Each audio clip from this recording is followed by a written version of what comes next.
Yo, what's poppin', all my peeps and world champ? It is I, your host with the most Renaissance man who always thinks he can, and your champion of the peeps, Patty Pitts, back once again in the yard streams for another edition of the Smackdown Breakdown, presented to you by Pitts and Sara's Wrestling Show, where we take no nights off.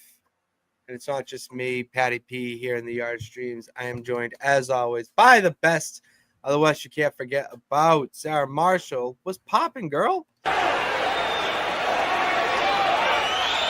Hey, yo. Hello.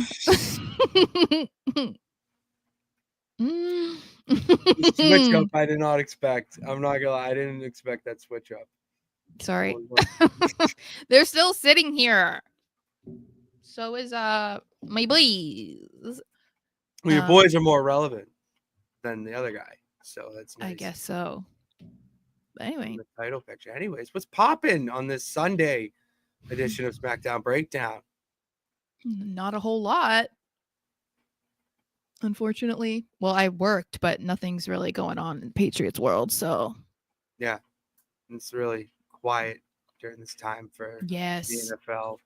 The draft coming up. Actually, I've been to get myself back into the NFL. I do this every year where you hit a peak with fandom, whatnot, and then the season's over. So then you go on to the next thing that you're, very passionate or a big fan of. So that's been a few things, but the NFL is just gone to the wayside. Not for NFL me. top 10s have got me back into the spirit of football again. Like I have up here, I was watching top 10 draft busts before I took my nap this afternoon. And top 10, probably 6 of them were quarterbacks. Mm-hmm. So I'm just happy we're not in that boat right now. Yeah. No, I know. Well, the draft is going to be interesting. So that also can kind of make you more excited. Because there was one thing that they said, there was one guy they were talking about. I forget what year it was specifically. It was in the 90s. And it was the Falcons drafted this, not Isaac Bruce. It was something Bruce, Isaiah Bruce or something. He was coming out of Auburn. They projected him to be the next Lawrence Taylor. Mm-hmm. But it was a draft where no one wanted the first overall pick. It wasn't a sexy draft. There wasn't a clear-cut number one. Mm-hmm. So the Falcons were trying to just dish the pick to anybody. And they're like, oh, fuck it. We'll take this guy.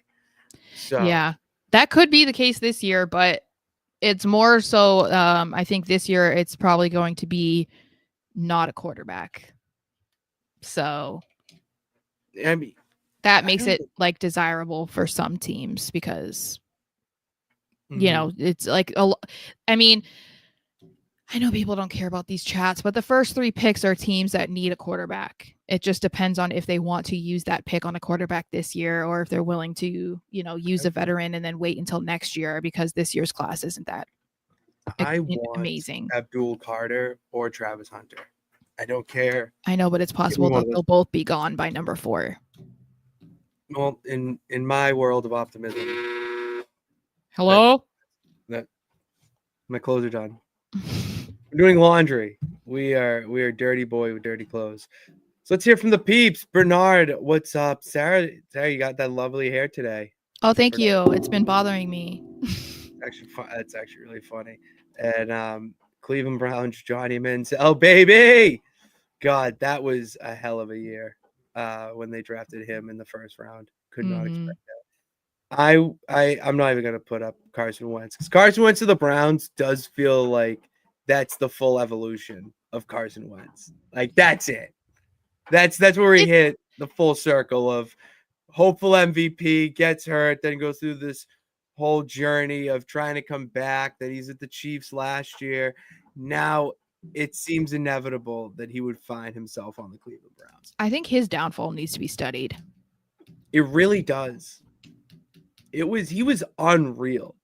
It was so good. That one year he was good. It So wasn't like, that's what I'm talking about. and then he Yeah. broke his leg. Yeah, he was MVP. Yeah, He and then was Nick going Foles to be went the on to win MVP the that year. Super Bowl. We don't care. All right. Okay, Super Bowl Sports fan to 52. me loves it. And speaking of Super Bowl, we got WrestleMania, the Super Bowl of the WWE, fast approaching, Sarah. I know, It's 4 weeks only from yesterday. 4 weeks. It's And we're crazy. leaving in 3 weeks. It's crazy. Oh God. That's what we gotta get tomorrow. Oh, you're just hopping right into it. Let's go. Because we're Let's- talking about WrestleMania. And We got another match added to Mania finally, and obviously we knew that this was going to happen, but it's now official that Randy Orton versus Kevin Owens is happening. They didn't say a stipulation, correct? Yep, they did not. We need one. If any match should have a stipulation, it's this one. And I need it. Like, how cool would it be to have like a no holds barred match? No disqualification. Last man standing, like something. Can we have something cool like that at Mania? Because I feel like this isn't a match that would feel forced doing that. You know, like this feels like, given the history between them and what Randy has dealt with injury wise, what Kevin has been doing, you know, with Cody, with Randy, with Sammy. This is going to be a match that we're probably going to see the punch return, which we kind of knew that. We'll probably see Kevin try to use the pile driver. I feel like we should have something that allows them to use that without being disqualified, or without it being like, oh, you won because you got away with using that. You know what I mean? Like, I feel we should have something. And when's the last time we had something like that at Mania? It's been last man standing, I would enjoy. That makes the most sense to me because you can use both of the finishers to pretty much make a knockout. And the punt, I'm just picturing Randy Orton hitting that punt on KO, and it's better for a lasting image and for history purposes, images wise, of KO laying there after taking it instead of Randy pinning him. Yeah, that's and that last man standing fits that mold a lot better. It feels like something that the fans would be super into as well. Because imagine the reaction. Like, we already saw the reaction from Randy teasing the punt, but imagine like actually teasing it, but doing it. God. And then again, that lasting image, like you said, I don't know. That feels more interesting for a Mania match like this that doesn't contain a title, that isn't like, you're not fighting for contendership. There's like nothing there other than, I don't like you because of what you did to me, you know, and what you've done to my friends and whatever. And Kevin Owens is obviously just on this, I don't know, this run right now of trying to do something. Delusion. I'm not sure. He's run of delusion. Yeah, he's trying to accomplish something. So, you know, but that's like, this is going to be a good match, but it would be nice to have an added layer to it to make it a little bit more interesting, because it is going to be flooded with a lot of matches that are going to steal the spotlight from this, especially because there's no title, you know? So it's like, if you can give it a little bit more spice, then I think that this is a match that people are going to be looking forward to a lot more than just like, oh yeah, okay, here's Randy and Kevin, you know, like, okay, whatever. No, for sure this does need some sort of stipulation. The no holds barred or false count anywhere. It does seem nice, but I just have that image now of KO laying there after the punt and the referee doing that and calling for the bell. That is what I want. I want to see. Do you think that if we get something like that, is that the way that Sammy comes back? Does Sammy come in to try and help Randy? No, I think we'll see Sammy after. Like, I don't think we'll see Sammy get involved in this. You know what I mean? I think this might be a year Sammy misses WrestleMania. Isn't that crazy to think about? Like, it is. I hate to break, but we've been talking about it, Sarah, that some people need to miss Mania without it having that WrestleMania 2000 feel of just throwing people on the card to throw them on the card. And after the past 2 WrestleManias that Sammy has had, where he's been at the top of the mountain in two very different but special ways, he can afford a WrestleMania off and spend it with his, his loved ones. Yeah. Sometimes that's what you need more than being in the spotlight. I agree. Yeah, and it's not something that we'll be sitting there being like, "Oh, where's Sammy?" Like nothing against Sammy, but like No, he's he not. gets it. He Yeah. gets it too. Like it's all good. But that's the thing. Like I would love to see Sammy come back after Mania and KO thinking that, all right, yeah, Randy got my number, but I got Sammy and I'm on this and I can do it. And then boom, when he least expects it, Sami Zayn comes back. So that'd be Yeah, nice. definitely a possibility. Anyway, then we move on to Damian, this most random match ever. Okay. Damian This Priest. was like early, this gave added to early 2000s feel of just let's throw, or early Smackdown feel, excuse me. Yeah, Theodore Let's just Long throw was our like, let's big do a stars. tag match. Yeah, I didn't care. It was a good match. It was hard hitting. Damian And we're Priest like, and Jimmy yeah, random as Uso all hell. versus Drew McIntyre and Shinsuke Nakamura. Like what? When I That saw was for that the this fans. was That was for the fans in attendance, Sarah. All right, and that's fine because I got to enjoy it from the comfort of my home.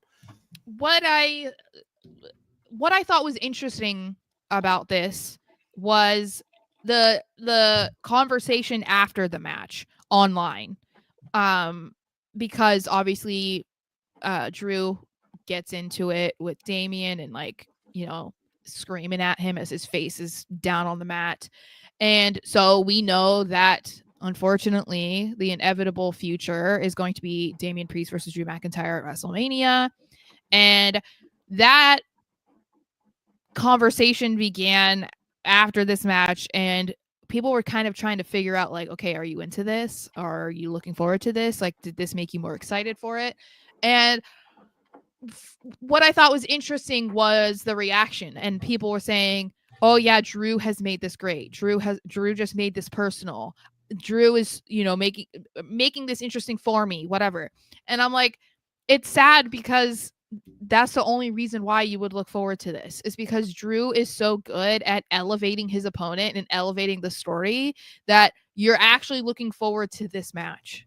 Because otherwise, what's there to look forward to? Like we were just saying, I'll tell you. the Kevin Owens and Randy Orton thing, like, yeah, it's going to be a solid match. So you're not sitting there being like, oh, this is going to be a snooze fest. But it would be nice to add a stipulation to make it a little bit more exciting.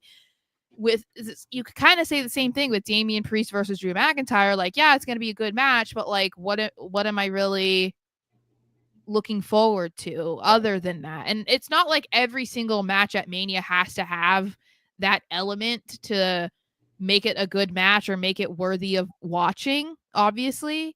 But I feel like this is not what people were hoping for Drew McIntyre specifically. I can't speak to what people were hoping for Damian Priest, but people were hoping that Drew was going to have a bigger match at Mania than this.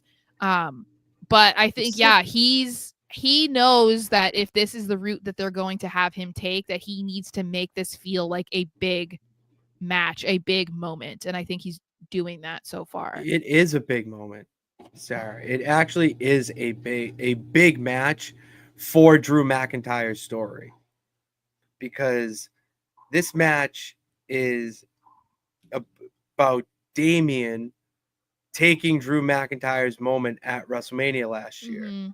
Now come full circle a year later, they're facing each other at WrestleMania.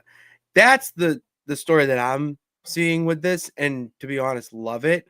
We just talked about it with KO and Randy Orton, that needs a stipulation. This doesn't, to me. Like, there's already some hatred there. Yeah. Damian Priest cashed in on Drew McIntyre after he accomplished what he was trying to do since he had his moment for 4 taken. years. For COVID, what happened there with the Performance Center Mania. So for Damian to take that, and where he went on, and McIntyre has a grudge against him. It's not Damian's time, to me, to prove why this needs to happen. I think the story's already there. I want to see something from Damian a little beforehand to get me fired up. Like, no, Damian also takes this as personally as Drew McIntyre. That will elevate it to the point where it doesn't need a stipulation. You just want to see these two bad dudes get in the ring. Yeah. And I think that they have the ability to make it that exciting. I mean, I think yes. they're, Oh, yeah. I mean, like I said, I think Drew understands that when you're given something and you can't change it, it might not be what you wanted or what you were hoping for, but you still need to try and make it the best possible thing that you can, because like, this is your moment, this is your match, like this is what you're getting. So instead of being upset about it, you got to try and make it feel big. And so I think that he is doing that. And I mean, as much as I don't like it, at least he's going to have a match, I guess, and hopefully he'll come out the victor longer than 5 minutes and 46 seconds, I don't know when's that. I'm not going to predict that right now. I need to tell you. Of course you do. What about Damian Priest? You're really dumping him to the wayside. Yeah, I can't. Oh my gosh, there's like a fake Damian Priest that followed me on Twitter, and like they sent me a message. I think I screenshot it, and I was going to post it. And let me see if I still have it. Oh, that's not it. That's not it. That was when someone called me. No, it was I swear I can't get over. I still am not over. It's top 5 wrestling gif I see is the Damian Priest doing the hand float out of the way, and it's just like Timu Taker, like bisexual Undertaker. Oh my god, I pop every time. So the person was like, oh, I've seen your so all of your comments and your love and support for me. I just want to say I really appreciate blah blah blah. I'm like, oh my god. I wanted to screenshot it and be like, who's gonna tell old him? Videos then. Who's gonna tell him? They're watching us. I think WrestleMania before we went last year. Yeah.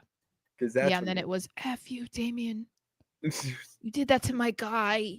How dare you? That was a hell of an experience to witness live. God. Yeah. Whatever. Yeah. Anyway, then we got an interview segment with Charlotte and Tiffany Stratton.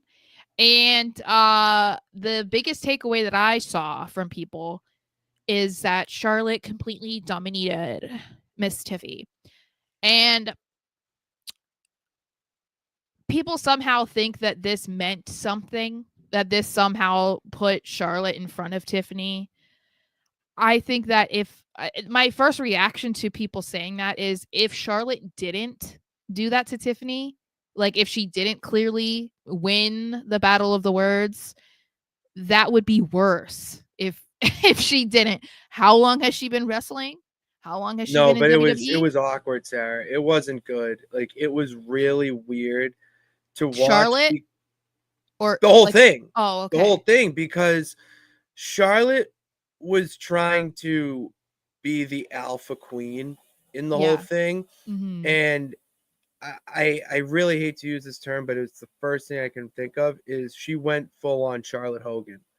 Like there was no elevating Tiffany, and she kind of went into business for herself a little bit by not the going off script, but she was making Tiffany uncomfortable and putting her into no man's land with what she was saying. Mm-hmm.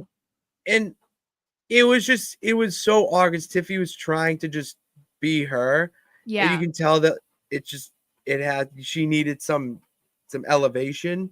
There was just it was just complete awkward. It was really bad. These via satellite interviews are a real big hit or miss. Mm-hmm. The best ones, it felt very awkward. It's the best thing I can say.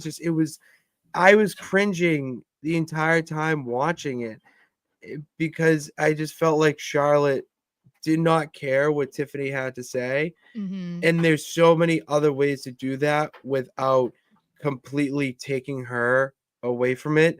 This is a dance. I think we forget that wrestling, whether it's in the ring, outside the ring, or on screen, is a dance. It takes two to tango. So for Charlotte to go out there and pretty much bully, it's like Tiffany, sandbagging her. It was sandbagging via satellite. And the thing is I've said this for a long time because that's why when we've talked about the hierarchy of the 4 horsewomen, this is why I don't put Charlotte at the top. And that is because she doesn't elevate her opponent. She doesn't help put girls over. She's not like a mentor. Like she's not like a girl's girl. It's like she's in competition always. And it comes off, like you said, that she's in business for herself, because this is a situation where she's the elder, right? Like she's the accomplished queen who all of the other girls are vying to be and hope that they can even accomplish a sliver of what she's done in her career. This is a prime opportunity for her to be that teacher, be that mentor, like be that elder to Tiffany. And she's just not taking advantage of it. Instead, she's saying, I picked you to Because face I at felt Mania because I sorry for felt you. bad for you. What are you talking about? What is that? It What does was that it was mean? very weird. There was Tiffany said something along the lines of, you came in and you know, it's not accepted. What's the word? I can't think of the word, but like endorse me in a Mm-hmm. sense. Mm-hmm. And Charlotte then going back on it to make it putting her down, but not putting it down. Like there's such a difference where you can put them down, but it's not like, oh god, all right, Yeah. this is just weird. Like Yeah. it's a good zig or it hits home. Like this just felt like you just making fun of like your friends and you were just going back and forth Yeah, ribbing you're on one taking like you're another, yeah, it's like taking jabs like, hey yeah. Fitz, nice shirt, and it's just like Yeah. a stupid shirt, and it's like, oh look at your shoes, they're dumb. It's like, well, you're a fat it's just like, whoa, like Well, because it's like with wrestling, it's so important to like establish that line, yeah. especially when there is this huge of a difference between their careers and where they're at. So like this is why people would say like anytime Cena would work with a younger talent, they said that he always had the golden shovel, like he buried them. And it's like this is obviously not happening in the ring right now, but it's still like a war of words. It's not great when you're basically burying the girl that you're supposed to be competing against, when you're supposed to be subtly building her up, but still as a heel to like not make it obvious, because you're not just going to go out there again and endorse her, put her over the way that Cena like put Cody over. But I don't know. I think that a lot of people felt negatively about Tiffany because they were like, oh my gosh, she got squashed in this. But I feel like they're not looking at it from the right perspective. And I think part of that is because people view Charlotte, unless you're just not a Charlotte fan. The other side is people acting like Charlotte does nothing wrong. And I think that is a problem, because like people aren't perfect. Charlotte is far from perfect, and she is not Nobody's in a perfect. and this is kind of why I mean, I would say it's kind of similar to like why I said I felt like Punk didn't work necessarily in AEW, and it was because he wasn't mentally prepared to be in a position of being the older guy on the other side and like helping put guys over, because he still felt like he had things he needed to accomplish or that he wanted to accomplish. Charlotte feels like she's that person still. Like, even though she's been champion 14 times, she's won the Royal Rumble, she's main evented Mania, she's done this, she's done that. She's still like, I still have more to do. I still want more championships. I still want this and I still want that. And it feels like an unwillingness to then be like, no, I want to help Tiffany accomplish that. I want to help make her into a star because I've already done so much in my career. It's fine if I don't do this right now. It'll come, or maybe it doesn't, and I'm okay with that. Like, she's not at that point yet. And that's why I feel like it's kind of reflected in this moment, because it shouldn't be, oh, Charlotte came away and she totally dominated Tiffany. That shouldn't be happening, like, at No. all. Especially, this is Tiffany's first WrestleMania and she's going into it as the champion. So she's already an underdog because she's 26 years old. She's going against Charlotte. Like, you shouldn't then be making it more difficult for her that she can't even speak without feeling inferior. That was the biggest issue I had with it, was that it wasn't what she said, but it was not allowing her to speak the entire time. And anytime she did get some sort of lift off, it was taken out by Charlotte making a comment. I mean, I knew the interview was going to be a doozy when Joe Tessitore asked the first question, to Tiffany, by the way, Mhm. addressed the champion, and Charlotte just and Yeah. talks. The queen talks first. Fuck you. Well, and that's the thing too, is like there's no difference between Charlotte as a babyface and Charlotte as a heel. It's the exact same thing. It's always like, I'm the queen, I've won a ton, you're jealous of me, you wish you had my career. Like, it doesn't matter what side of the fence that she's on, what character she's playing, it's the same thing. And then that also gets old because it's like, we've been there, we've done that. And that's why it's like, if she was doing something completely different and then had like this kind of awkward thing with Tiffany, you might be able to look past it a little bit because you're like, at least she's doing something different. But this time it's like, okay, you've said this to how many other girls? Like, this is no different. We just saw this isn't new. This isn't Yeah. an evolution of your character. It's the same thing. Yeah, but you know, this is one of those situations where she should be catering to her opponent, kind of like how it should have been with her and Rhea. Rhea was in a similar spot that Tiffany's in right now. Maybe even worse because people took Rhea seriously at that point, and they don't necessarily take Tiffany seriously. So then to have somebody like Charlotte putting her down like that, it's not great, especially not 4 weeks away from Mania. Like, not good. Then we see, I don't know what they're doing with LA Knight. I hope that they put LA Knight on WrestleMania, but he might be one of those guys that gets like a SmackDown title match instead of a match at Mania. And I mean, they're having him defend the title next week, right? Against Braun Strowman, who became the #1 contender. And I'm like, when I look at Braun Strowman, and I say this in a respectful way, it reminds me of Mean Girls when they're like, stop trying to make fetch happen. It's like, stop trying to make Braun Strowman happen. Just stop. I love Braun Strowman. He's entertaining, He's but so like, big. can we one big son of a? I love him. It's just, I'm just not into. Why? Just not interested. It's not. Yeah. Well, you haven't been interested in versus Jacob for 2. That's been great. But that's not what Mania is happening. No, I mean, that is interesting because they're both like big dudes or whatever. But like, they put on a very interesting program. I'm just not. This is not something that I'd look forward to. Like, I would want a different opponent for LA Knight for the US title, especially at Mania. Well, but I'm assuming this isn't happening at Mania. I would assume Braun Strowman gets held off. And it's looking more and more like LA Knight's not going to be on Mania either, which that's a shame. You know, it would be really cool for him to go into Mania as the champion and leave as the champion because, like, yeah, he had that match last year with AJ Styles, but you kind of forget about it. Last year, what? AJ Styles, LA Knight. Oh, I thought you were talking about Braun Strowman. I'm like, oh, that didn't happen. No, I'm saying you kind of forget about that match. You like do. Like you just did, you know. You were there. I know. But yeah, I think it's whatever. I mean, cool. I don't have a whole lot to say about it. Like, I'm glad that LA Knight is the US champion again. I'm glad that he's like getting TV time. They're making #1 contender. So it's like trying to make the US title exciting and thrilling and desirable again. But other than that, I'm not like, wow, I'm so excited for this, you know.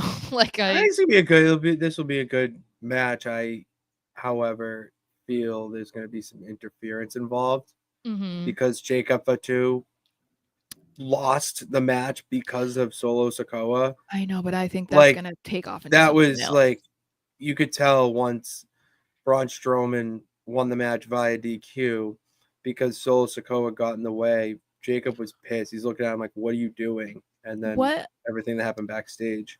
What if do you think they could make a multi-man match?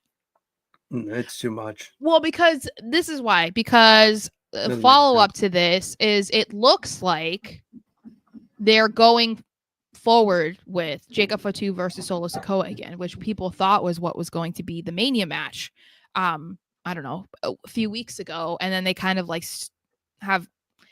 It's been awkward. Like quiet about it. Yeah, like then they had them like with each other, like the bloodline was all like chummy again, and you're like, what is going on? And now obviously that's not the case.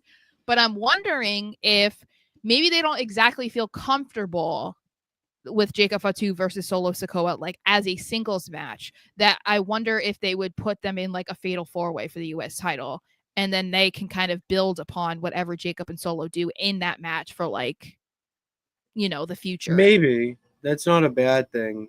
That seems. I mean, there's still time to connect it in my, but like, if you're gonna have this match, this is what's been building, is the tension between Jacob and Solo, Mm-hmm. and that that even with just having the U.S. title be in the match just to have it, this feels like more of a match that you would have at Mania, like Well, just because like, bloodline shit, whatever. because if they're gonna, that's why the only reason it even popped into my head is like, either LA Knight is going to defend the title on the SmackDown before Mania, and they're because they try to say it's like that's the extension of Mania, right? Like he's either going to do that, or if he's going to defend the US title, I feel like they'll make it a multi-man match if they do have Jacob and or Solo get involved in the title defense next week, because that's the only thing that would make sense, is if then they put them against each other like in a fatal four-way for the US title, because otherwise why are they getting involved? They should just go after each other if the plans are to have them against each other. Like, because then there's no reason to involve the U.S. title. If you're mad because you're not the number one contender, Jacob, but aren't you mad at Solo? Like, did you really want the U.S. title? No, you're mad that he took your opportunity away. So you should be going after Solo. So if they involve him, it feels like, okay, they're gonna inevitably make this into a multi-man match, because it wouldn't make sense. And LA Knight versus Braun Strowman is not a Mania match. So it's like it would have to be something that's a multi-man match, because I would feel bad for LA Knight in that situation. For like, yeah, you're getting Braun Strowman at Mania. Like, that's tough. That's a tough WrestleMania opponent. Yeah. Oh, okay. Ironically, Byron just said LA Knight is going to be in a multi-man match at WrestleMania. So is Braun Breaker, which, yes, we know Braun Breaker will. And that might be similar too. If they do a fatal four-way for the U.S. title, that could potentially set up like Jacob Fatu versus Solo. They might do the same thing for the Intercontinental title with Braun Breaker, because if they have Finn Balor and Dominic Mysterio in that match, that could result in something between them too. Which I don't know if I love that, but we'll see. Yeah, we shall see. Then we move on to we're flying. This was good. We're flying today.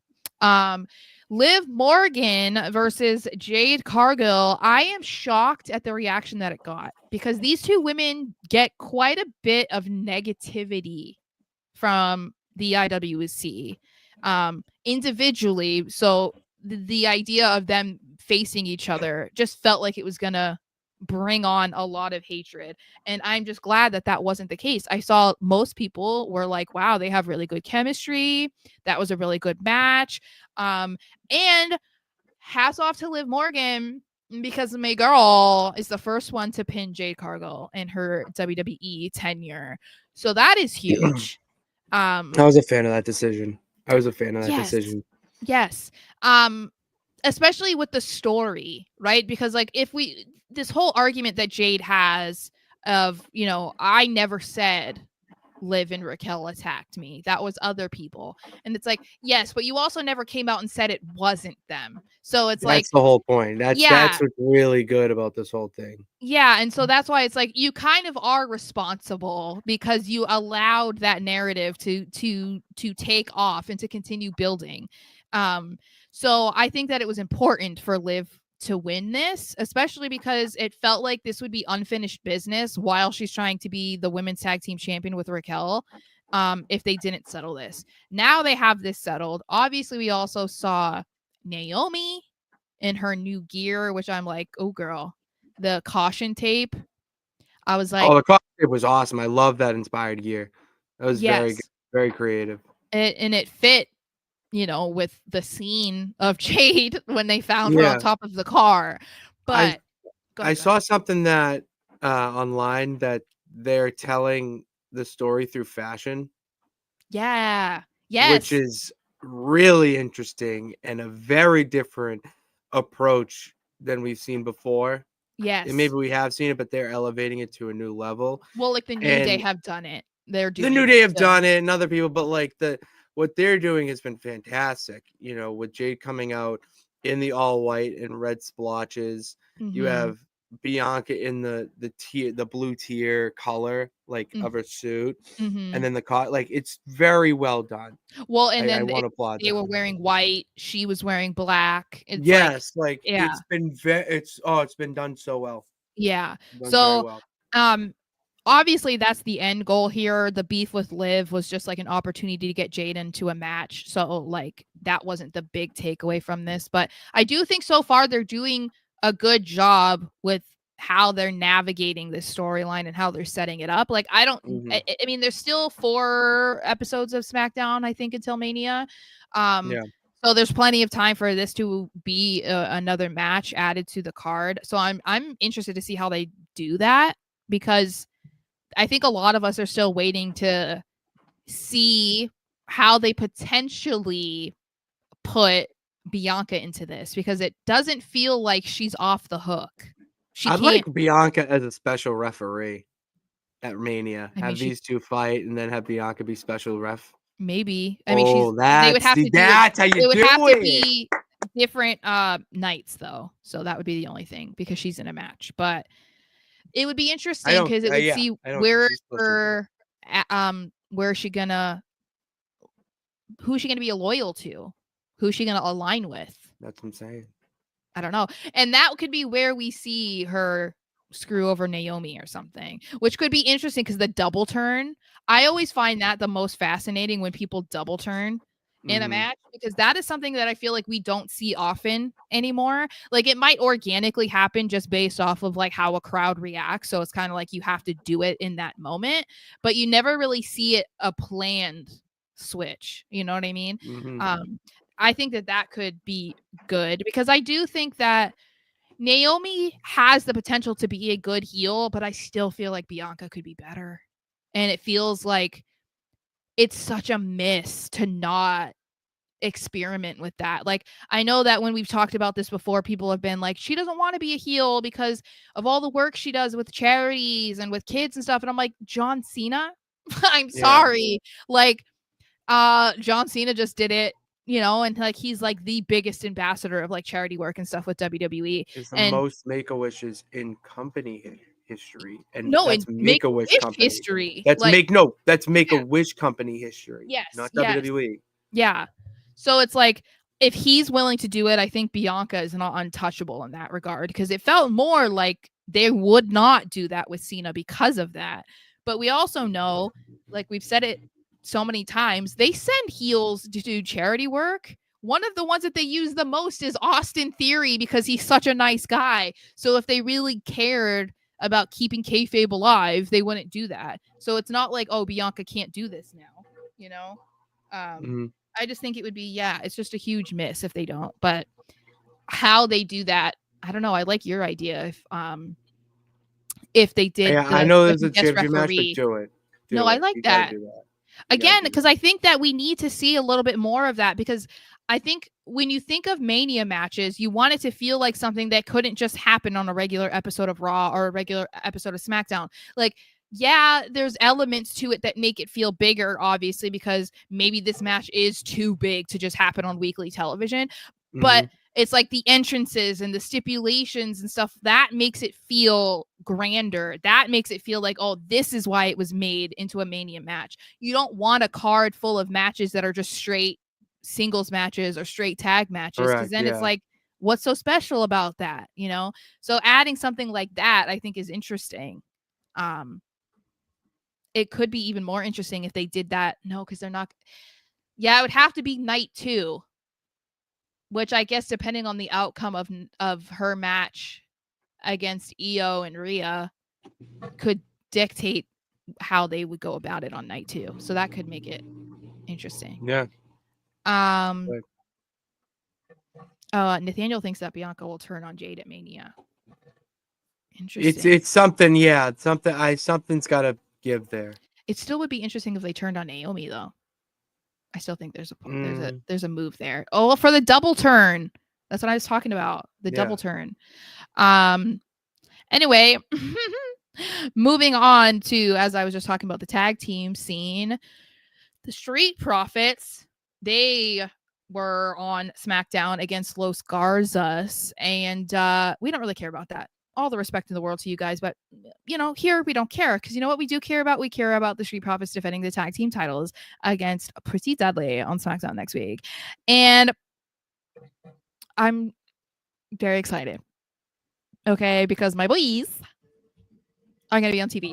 And they were just like the meet and greet thing at the house show in Europe. It was them and Mi Chin. And I was like, Oh, that's a they good. were I like that. they were very appreciated though. Like the crowd, like Yeah, the audience, the VIP people, they were waiting for them to come in because they were like, Oh, that's awesome. and then they come in, it was like, ooh, and I was like, those are my people. And it's funny because they buy, the VIP or the platinum ticket or whatever that comes with the meet and greet, and you have no idea who you're gonna meet. Like it could be somebody as big as Cody Rhodes, or it could be like Pretty Deadly. And I say that with respect, obviously, but they're on different levels, right? So like when you get in there, there's probably people that are not thrilled that it's Pretty Deadly and Mia Yim. You know what I mean? So it was really cool to see them get that reaction because, I'm one of their biggest fans and I would be like that. But most people would just be like, oh God, why? That was like me when I walked in, when I had a meet and greet with buying because of the going to SummerSlam Access and whatever. And we got like a meet and greet and I walked in, it was the Big Show and Kelly and I wanted to die. This was my worst nightmare. And the year before that, it was Alberto Del Rio and Christian. Oh, the best. I know. Alberto Del Rio, greatest of all time. I know. So I was like, the fact that no, absolutely not. But anyway, so just based on what we've seen in recent weeks and what we saw on SmackDown, Pretty Deadly getting, a title shot next week is not thrilling for me because we know they're going to lose. I mean, we know they're going to lose anyway, but I think we agreed on this, that this is just a setup for what they're going to do at Mania, or at least the SmackDown before Mania, which is going to be making a multi-man tag team title match for the Street Profits tag titles. That would be cool. That's what I want to see at Mania. There's too many teams involved. We saw the segment with DIY and Pretty Deadly backstage. Obviously, Street Profits were defending against Los Garzas. We also saw Motor City Machine Gun saying things, so it feels like we're gonna get a 5 tag team match. Again, at the SmackDown before Mania or at Mania. So the only thing that I can take away from this is like Pretty Deadly get to go for the tag titles in England. So that's exciting for me. And maybe they get a match at Mania. Oh my God. If they get a match at Mania, I would want them to get an entrance. That's the main thing. I don't want to do that stupid BS entrance where they just like play their music for like 2 seconds and then they go to the next team and they all are like walking down the ramp at the same time. No. No, I need to see glitter. I need to see disco balls. I need to see everything. Right? Glitter and disco balls. I'm kind of into that though. For Pretty Deadly, yeah. In Vegas, that makes sense. Yes, yeah, we need it. So yeah. Is anyone else excited? I don't know. No, I honestly have no idea. No. I think they're in the middle. No, they are. They're right. They are who they are. Yeah, they're in the middle right now. And I think that people aren't sure how they feel about them, because when they won the tag titles, people were cheering. They were so excited. Then when they came out on SmackDown this week, people were not as excited about them. So, I mean, I think the music change certainly had a role in that, but also I think that they have a darker vibe. The music to them. change is not. Yeah, the darker vibe. The music change is. I kind of dig it.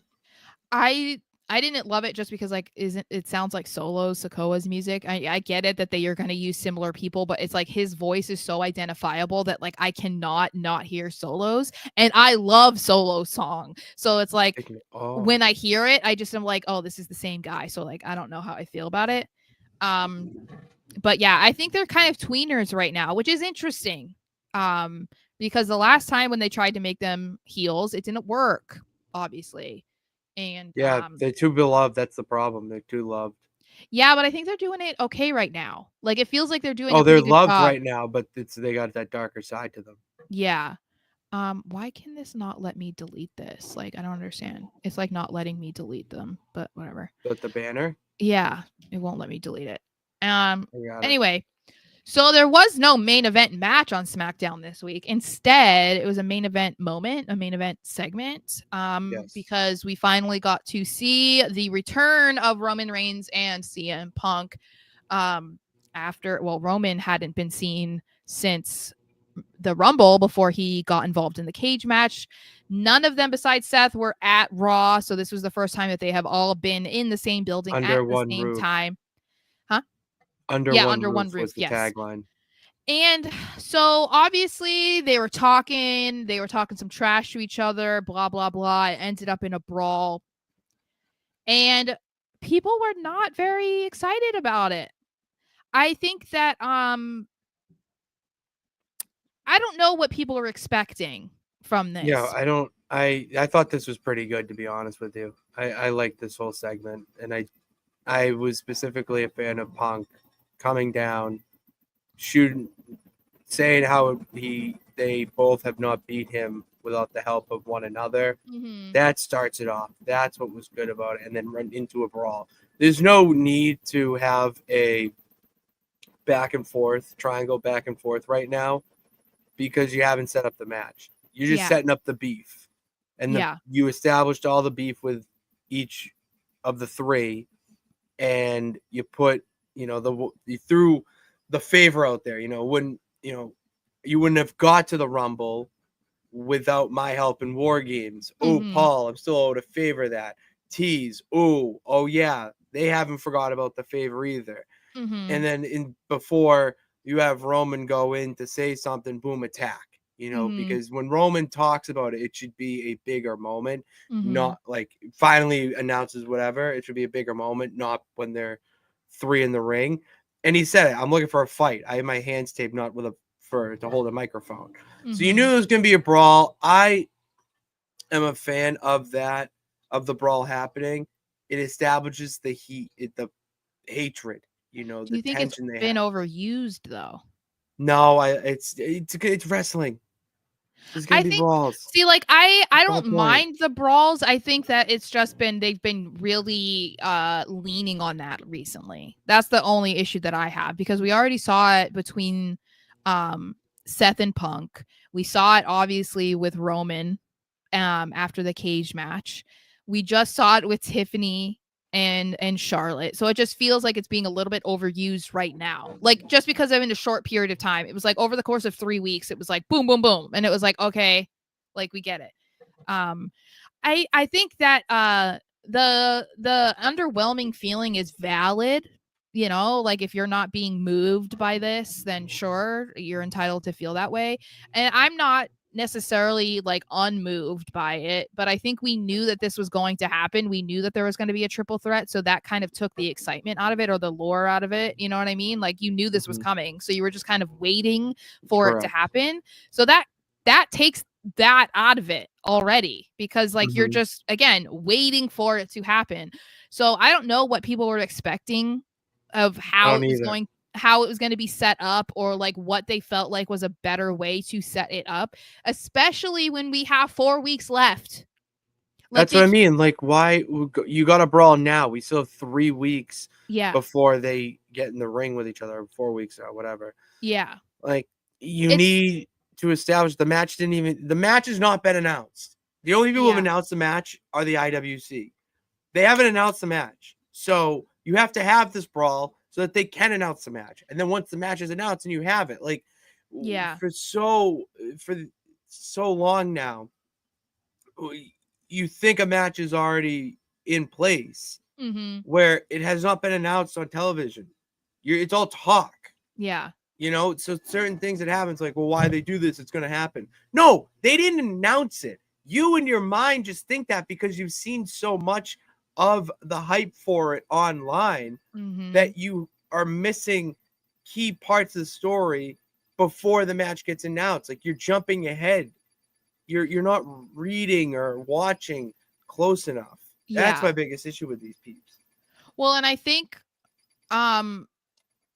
this was something that they needed to do to lay the groundwork, because we've even gone back and forth about the background story to all of them, right? Like, none of us who have been watching forever need to be told why Seth and Roman have issues, right? Like that wasn't the thing that you needed to be told about. You kind of needed to hear a little bit more about, okay, Punk and Seth, but more from Punk's point of view, right? Because we know how Seth felt about Punk, but we haven't heard a lot about that from Punk's perspective.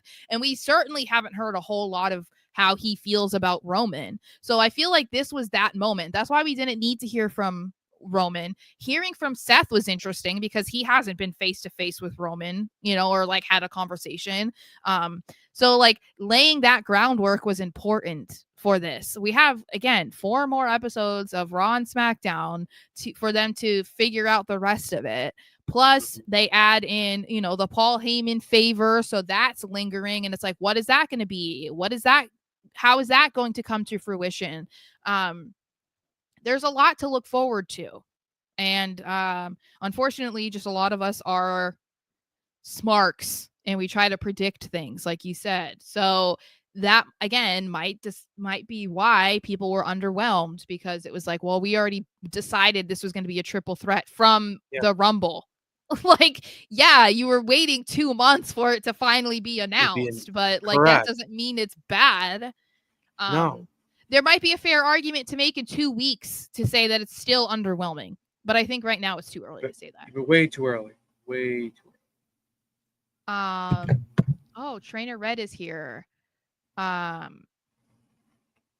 He also believes. Oh, Final Boss, why are you here late? You're always getting here late. He agrees though that the brawls should be a week before the pay-per-view, not every week.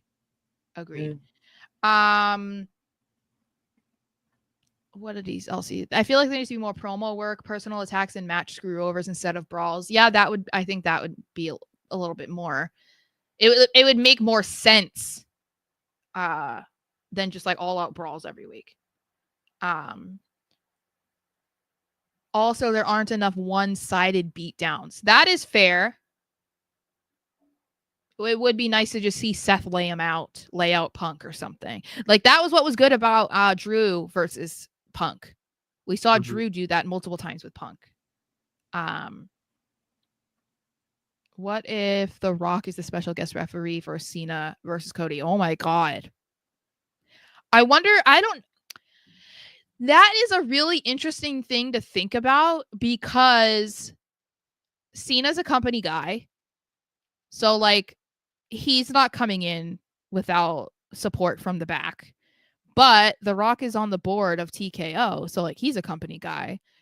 Cody is the face of the company.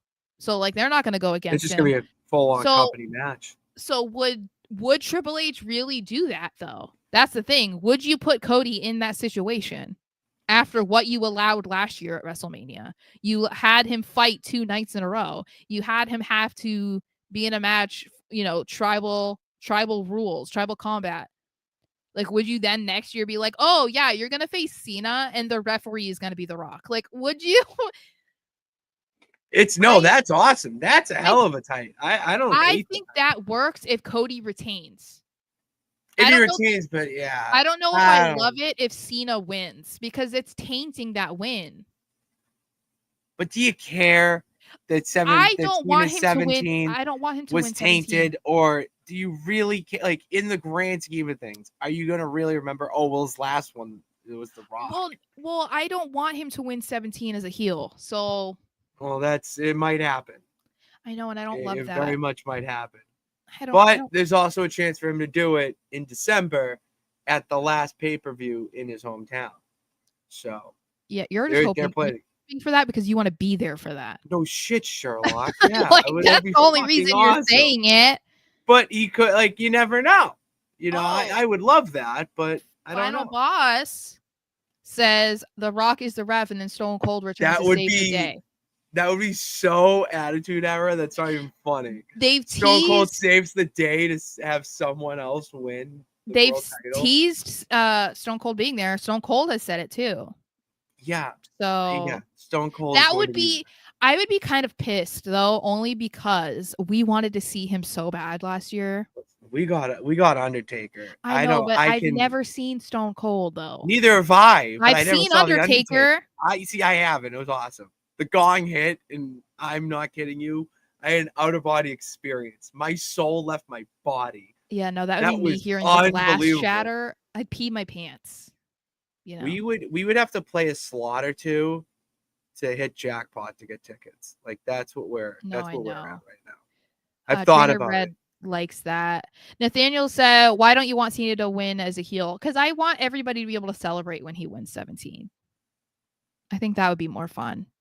I don't want his last title run to be this, you know. Um, but yeah, I know. Okay, I'm just saying, like, I was never a huge Undertaker fan. I was a Stone Cold fan. So, like, if, I I think became more of an Undertaker fan as I've grown up, not only as a person but as a wrestling fan, because you realize how influential the Undertaker really is to the well, business. Where Stone, the others, they're more like fandoms of the time.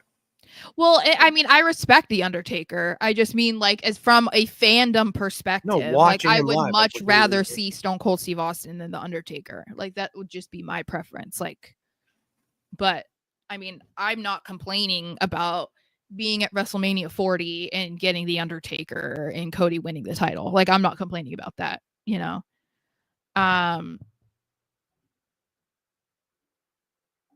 Micah says that he cannot go to Mania and lose. Also, I never said he can't do what he wants. I'm not really. Oh wait, The Rock being the special guest makes sense because he's The Rock. He can do what he wants. Got it. I thought this was a shot at me. I thought you were saying like Cena can do whatever the fuck he wants, Sarah. That's why I was like, what? And then I had to read up. Final Boss says, what if Cena wins the title last Raw of 2025? Then Money in the Bank cashes in on him, ending his reign. He gets the moment, and someone gets the heel heat of beating him. I'm into it. That's what I'm saying. I just think that people need to celebrate. I don't know. That's the thing. I think it's a tricky thing for them to really think about too, because Cena is going to be hated. At least we think. I mean, he's hated in Europe right now. We don't know how people are going to react to him in the US. But we also don't know how people will react to him winning the title as a heel. They might not boo because it's 17 and everybody knows what that means. So that I feel like is also kind of risky. Like, I don't know. Micah says I would never take a shot at you. I'm sorry. I just like all I saw was like he can do what he wants. And I'm Sorry, like, it's all just right, bro. Okay, you bro. got wicked defensive. Well, okay. Are we being serious? Do you not see the type of stuff that I get told? I just had someone tell me it's not the SmackDown Women's title, Sarah. It's just the WWE title. Okay. Sorry. Where do we get tickets to Bloodsport? I honestly don't know. Because it's in Vegas while we're there. Is that the Karrion one that Karrion Kross? Karrion Kross, Natalia, Pete Dunne, Filthy Tom Lawler. Let's go. Jonathan Gresham, who, for anyone who doesn't know, that is Jordan Grace, his husband. Gabe Kidd. Fuck Gabe Kidd. I hate Gabe Kidd. Douchebag. I can't stand him. I don't know why, but I don't have like no him. opinion. Pete Dunne. I like that you actually said that. I had to say it in your presence because I was we wouldn't. It's not how you say it. So yeah, that's what comes out of my mouth naturally now. So I can't say done. Sorry, it's forever Pete Dunne. And is that all we got? Yeah. Yep, that was SmackDown. That's all we got. SmackDown. And yeah, we'll be back to our regular schedule programming next week. Or this week, actually. Yeah, because next week we won't. Next week we won't. You are away. So yeah. Thank you all for tuning into this edition of the SmackDown Breakdown presented to you by No Nights Off. Go hit that subscribe button and bell notification to know every time we post. Follow us on TikTok, No Nights Off Show, and unfollow our personal accounts in the link in the description below. And Sarah, I think we're gonna be back next week I think next week I'm going to start the My Rise on Wednesday. So I would like to do that. So yeah, be on the lookout for that. Twitch.tv/Nonsense Sports Network. So be on the lookout for that. Until then, thank you for tuning in. God bless. Remember that you can do it. All you got to do is try. See you next week.